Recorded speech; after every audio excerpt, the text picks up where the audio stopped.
Hello everyone. So to install Upward Dating app, you need to go to App Store, tap on your profile in top right.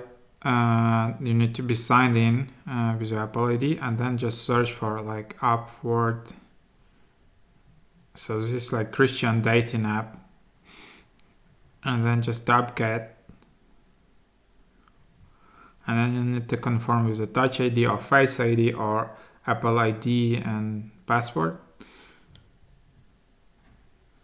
So there you have that.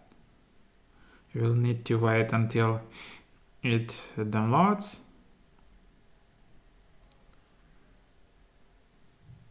Then just tap open. And that should be it. Of course, then right now you need to create an account. So you need to sign in with mobile number, and it's only limited to Canada and United States right now. So there you have it. Hope it was helpful, and thanks for watching.